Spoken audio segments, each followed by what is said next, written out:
Hello friends, मैं हूं गुलफ्शा परवीन और आप देख रहे हैं gold study study with Gulfsha.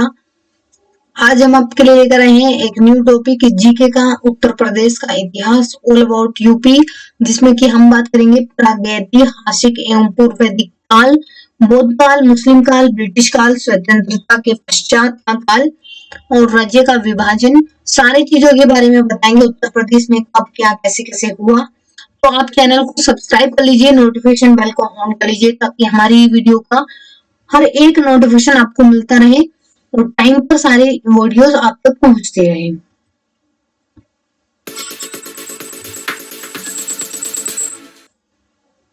सबसे पहले बात करेंगे प्रागैतिहासिक एवं पूर्व वैदिक काल। इसमें बात करें तो उत्तर प्रदेश का ज्ञात इतिहास लगभग 4000 वर्ष पुराना है। यह आर्यावर्त का प्रमुख भाग था। रामायण में वर्णित तथा हिंदुओं के एक मुख्य भगवान राम का प्राचीन राज्य कौशल इसी क्षेत्र में था। अयोध्या इस राज्य की राजधानी थी। जो भगवान राम की जन्मभूमि भी उत्तर प्रदेश में थी। हिंदू धर्म के अनुसार भगवान विष्णु के 8वें अवतार भगवान कृष्ण का जन्म भी उत्तर प्रदेश के मथुरा शहर में ही हुआ था। संसार के प्राचीनतम शहरों में एक माने जाने वाला वाराणसी शहर भी उत्तर प्रदेश में ही आता है। वाराणसी के पास स्थित सारनाथ का चौखंडी स्तूप भगवान बुद्ध के प्रथम प्रवचन की याद दिलाता है। तो कहने की बात यह है कि आपको देखा जाए तो बहुत सारी चीजें, जो बहुत सारे ऐसे शहर, बहुत सारे ऐसे स्थान, धार्मिक और स्वतंत्रतिक और सांस्कृतिक चीजों से जुड़े हुए प्रदेश आपको उत्तर प्रदेश में ही मिलेंगे।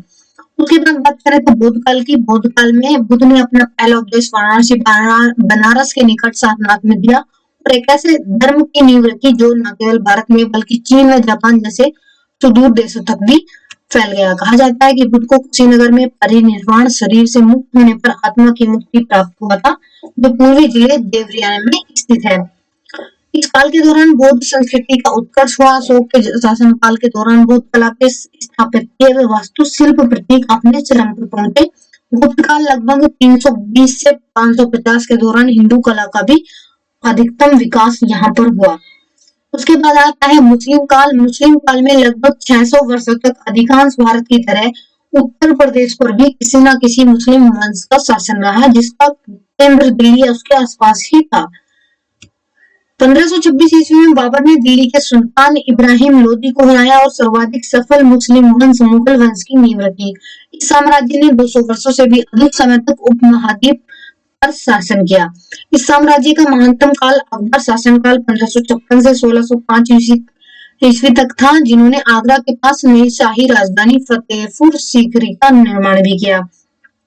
मतलब पहली फतेहपुर सीकरी ही भारत की राजधानी थी, जो कि अकबर ने बनाई। और उनके पोते शाहजहां ने आगरा में ताजमहल बनवाया। कब? 1628 से 1658 के बीच, जो विश्व के महानतम वास्तुशिल्पीय नमूनों में से भी एक है। शाहजहां ने आगरा एवं दिल्ली में भी वास्तुशिल्प की दृष्टि से कई महत्वपूर्ण इमारतें बनवाई थी। उत्तर प्रदेश में केंद्रित मुगल साम्राज्य ने एक नई मिश्रित संस्कृति के विकास को प्रोत्साहित किया। अकबर इसके महानतम प्रतिपादक थे, जिन्होंने बिना किसी भेदभाव के अपने दरबार में वास्तुशिल्प, साहित्य, चित्रकला और संगीत विशेषज्ञों को नियुक्त किया था। 18वीं शताब्दी में मुगलों के पतन के साथ ही इस मिश्रित संस्कृति का केंद्र दिल्ली से लखनऊ चला गया, जो अवध और वर्तमान अयोध्या के नवाब के अंतर्गत था, और जहां सांप्रदायिक सद्भाव के माहौल में कला, साहित्य, संगीत और काव्य का उत्कर्ष हुआ। तो अयोध्या को पहले अवध कहा जाता था, तो ये सारी चीजें लखनऊ से अयोध्या चली गई। उसके बाद आया ब्रिटिश काल। और ब्रिटिश काल में लगभग 75 वर्ष की अवधि में वर्तमान उत्तर प्रदेश के क्षेत्र का ईस्ट इंडिया कंपनी, ब्रिटिश व्यापारिक कंपनी ने धीरे धीरे अधिग्रहण किया।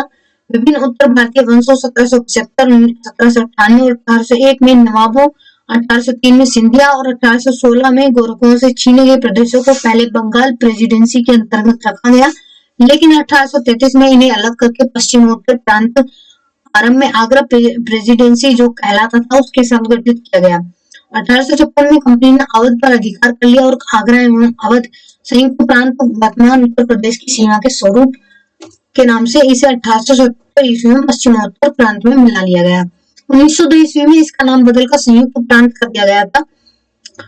उसके बाद 10 मई 1857 को मेरठ में सैनिकों के बीच भड़का विद्रोह कुछ ही महीनों में 25 से भी अधिक शहरों में फैल गया। 1858 ईस्वी में विद्रोह के दमन के बाद पश्चिमोत्तर और शेष ब्रिटिश भारत का प्रशासन ईस्ट इंडिया कंपनी से ब्रिटिश ताज को हस्तांतरित कर दिया गया।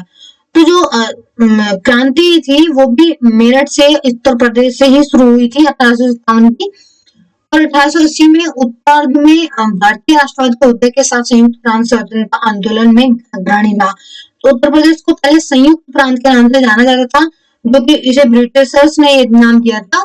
प्रदेश ने भारत को मोतीलाल नेहरू, मदन मोहन मालवीय, जवाहरलाल नेहरू और पुरुषोत्तम दास टंडन जैसे महत्वपूर्ण राष्ट्रवादी राजनीतिक नेता दिए। संयुक्त प्रांत मुस्लिम लीग की राजनीति का केंद्र भी रहा। यहाँ पर मुस्लिम लीग की राजनीति का भी केंद्र था संयुक्त प्रांत। ब्रिटिश काल के दौरान रेलवे, नहर और प्रांत के भीतर ही संचार के साधनों का व्यापक विकास भी हुआ।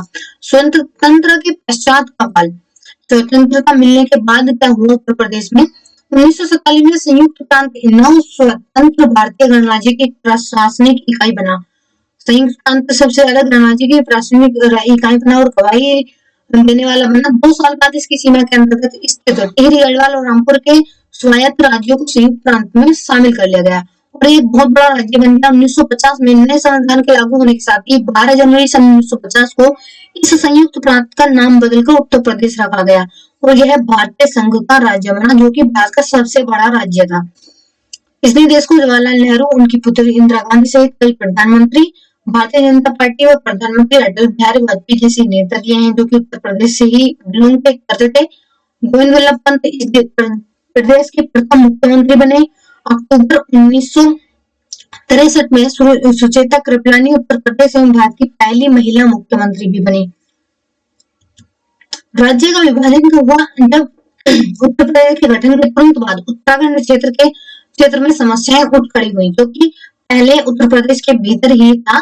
तो ये संयुक्त प्रांत था जब, उस वक्त इस क्षेत्र के लोगों को लगा कि विशाल जनसंख्या और वृद्ध भौगोलिक विस्तार के कारण लखनऊ में बैठी सरकार के लिए उनके हितों की देखरेख करना संभव नहीं है। इतनी बड़ी राज्य की एक सरकार देखरेख नहीं कर सकती, इसलिए बेरोजगारी, गरीबों और सामान्य व्यवस्था में पानी, पीने के पानी जैसी आधारभूत सुविधाओं की कमी और क्षेत्र की अपेक्षाकृत कम विकास ने लोगों को एक अलग राज्य की मांग करने पर विवश कर दिया। तभी शुरू में विरोध कमजोर था, लेकिन 1990 के दशक में इसने जोर पकड़ा। आंदोलन तब और भी उग्र हो गया जब 2 अक्टूबर 1994 को मुजफ्फरनगर में इस आंदोलन के प्रदर्शन में पुलिस द्वारा की गई गोलीबारी में 40 लोग मारे गए। जो ये हादसा था ये बहुत ही दर्दनाक था और इस तरह से उसके बाद अंततः नवंबर 2000 में उत्तर प्रदेश के पश्चिमोत्तर हिस्से से उत्तरांचल के नए राज्य का, जिसमें कुमाऊं और गढ़वाल के पहाड़ी क्षेत्र शामिल थे, गठन किया गया और इसको नाम दिया गया सन 2000 में पूर्वोत्तर उत्तर प्रदेश के पहाड़ी क्षेत्र स्थित गढ़वाल और कुमाऊं मंडल को मिलाकर एक नए राज्य उत्तरांचल का गठन किया गया, जिसका नाम बदलकर उत्तराखंड कर दिया गया, जो कि अब उत्तराखंड कहलाता है। तो पहले एक ही राज्य था उत्तराखंड और उत्तर प्रदेश, बाद में इसको अलग अलग करके उत्तर प्रदेश और उत्तराखंड 2 राज्यों में बांट दिया गया।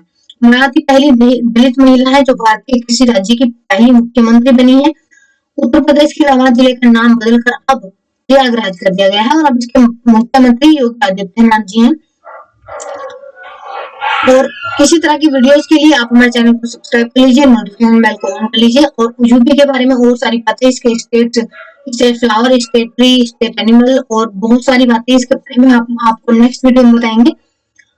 और ये हमारी ऑल प्लेलिस्ट है MS Word 2019, computer fundamentals, junior maths, GK and current affairs, top most interesting facts, C language tutorial, motivational short videos, CCC important questions and topics.